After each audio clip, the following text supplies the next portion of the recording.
ব্রাহ্মণবাড়িয়ায় বিভিন্ন এলাকায় গাছের উপর দিয়েই টানা হয়েছে গ্যাসের পাইপলাইন। বিষয়টি প্রথম দেখায় অদ্ভুত মনে হলেও এর পেছনে রয়েছে বড় ধরনের ঝুঁকি। সাধারণ নিয়মে গ্যাস পাইপলাইন মাটির নিচ দিয়ে বসানোর কথা থাকলেও এখানে দেখা যাচ্ছে সম্পূর্ণ ভিন্ন চিত্র। গাছের ডালপালা ও শাখা পোশাকা ধরে ঝুলছে গ্যাসের লাইন, যা যে কোনো মুহূর্তে বড় ধরনের দুর্ঘটনার কারণ হতে পারে। স্থানীয়রা বলছেন, দীর্ঘদিন ধরেই তারা এ সমস্যায় ভুগছেন। গ্যাসের পাইপলাইন গাছের উপর দিয়ে ঝুলে থাকার কারণে যেকোনো সময় গাছ ভেঙে পড়লে ঘটতে পারে ভয়াবহ অগ্নিকাণ্ড বা বিস্ফোরণ। ওই চুলারে ফাঁক করতেছে, যারা গ্যাসে না নানতে পারে তারা গ্যাসে একটু চুলা দিয়া ভাত ফাঁক করে, আর না হইলে তো এমদা ছুড়ে আগুন লাগবার সম্ভাবনা আছে। টেবিলে দেওয়া উঠে, টেবিল যে বসে রাখছে টেবিলে দেওয়া উঠলে এটা দিয়া পাইপ লাগাইলে এরপরে পানিটা নিচে তো থাকা, গ্যাসটা উপরে থাকা। ওই আমরা নদীর উপরে একটা টিউবওয়েলে উঠছি, বসানোর উপরে টিউবওয়েল থেকে পানি উঠার সাথে সাথে আমরা রাইটার বাড়ি দিছি, পানি আগুন ধরছে। তাতে আমরা বুঝতে পারছি এলাকার গ্যাস উৎপত্তি। কিছুদিন যাওয়ার পরে আবার ল্যান্ড ফায়ারটা গ্যাস উঠতেছে, বিভিন্ন ফুলাফানে আগুন লাগাই দিছে। আবার অনেক দূর দূরান্ত থেকে মানুষ আসছে দেখবার লাগে। গ্রামগঞ্জে ওই যে টিউবওয়েলের গর্ত দিয়া আমরা টিউবওয়েলে পানি লাগি, যে টিউবওয়েল বসাই, এটা বসাইলে গ্যাস সার্ভিস হয়।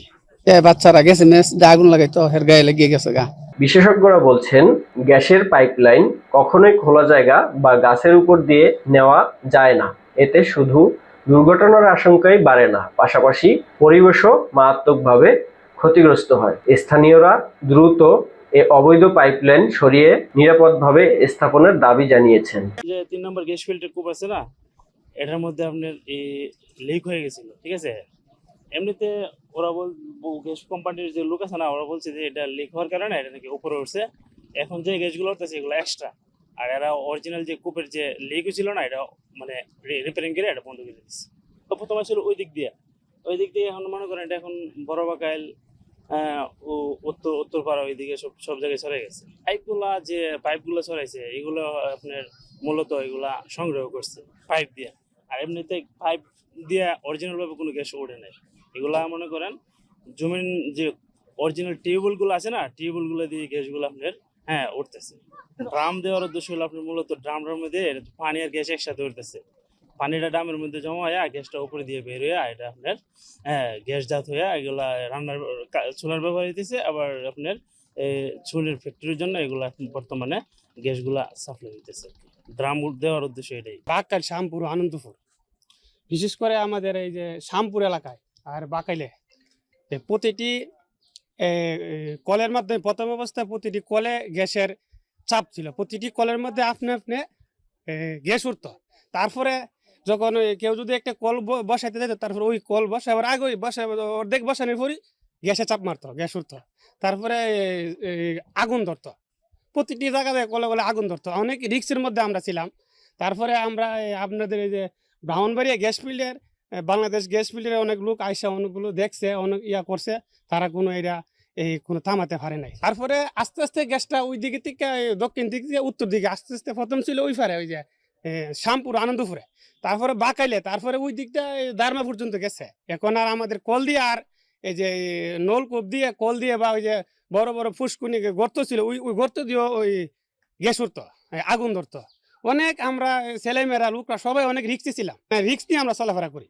আমাদের ছেলেমেয়েরা আমরা সবাই অনেক কষ্টের মধ্যে আমরা আছি। প্রথমে ওই যে ওইখানে একটা কল বসা ছিল, আর ওইখানে গর্ত ছিল, ওই যে নিচের যে ইঁদুরের গর্তের মতন ছিল, ওই গর্ত দিয়া আপনি উঠতো। আর কল বসাইলে কল দিয়া গ্যাস উঠতো। পুরাতন যে কল আছে এই কলে চাপ দিল গ্যাস উঠতো। প্রশাসনের পক্ষ থেকে জানানো হয়েছে, ঝুঁকিপূর্ণ এসব লাইন একে একে বিচ্ছিন্ন করা হচ্ছে। জননিরাপত্তাকে সর্বোচ্চ গুরুত্ব দিয়ে এ অভিযান চালানো হচ্ছে এবং ভবিষ্যতেও আর যেন কেউ অবৈধভাবে এভাবে লাইন টানতে না পারে সে বিষয়ে কঠোর নজরদারি থাকবে। সার্ভেতে পাওয়া গেছে যে পর্যাপ্ত পরিমাণ গ্যাস না থাকায় উত্তোলন করা সম্ভব হচ্ছে না, কিন্তু আমরা দেখছি যে এখন পর্যন্ত এখান থেকে বিভিন্ন পকেট থেকে লোকজন গ্যাস উত্তোলন করছে, এবং সেটা কিভাবে করছে সেটা আপনারা জানেন, পুরাটাই অবৈধ এবং সরকারের কোনো অনুমোদন এখানে নাই।